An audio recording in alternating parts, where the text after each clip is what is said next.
it chapter by chapter, one bite at a time. So many adventures and mountains we can climb. Take it word for word, line by line, one bite at a time.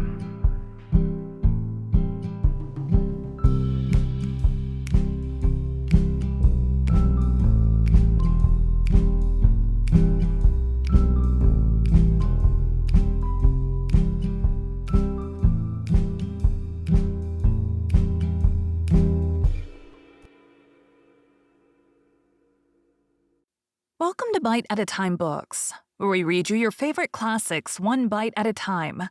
My name is Bree Carlile, and I love to read, and wanted to share my passion with listeners like you.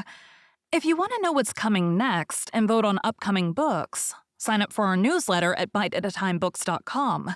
You'll also find our new t-shirts in the shop, including podcast shirts and quote shirts from your favorite classic novels. Be sure to follow my show on your favorite podcast platform so you get all the new episodes. You can find most of our links in the show notes. But also our website, biteatatimebooks.com, includes all of the links for our show, including to our Patreon to support the show, and YouTube, where we have special behind the narration of the episodes. We're part of the Bite at a Time Books Productions Network.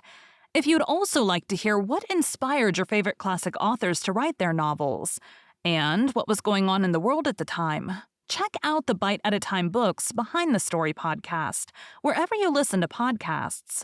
Please note, while we try to keep the text as close to the original as possible, some words have been changed to honor the marginalized communities who've identified the words as harmful, and to stay in alignment with Bite at a Time Books' brand values.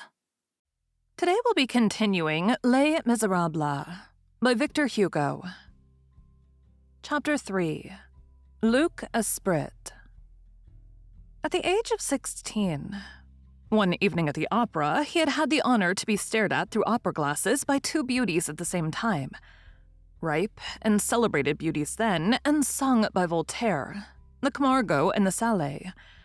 Caught between two fires, he had beaten a heroic retreat towards a little dancer, a young girl named Nahenry, who was 16 like himself, obscure as a cat, and with whom he was in love. He abounded in memories. He was accustomed to exclaim how pretty she was. That Giamardini, Giamardinette.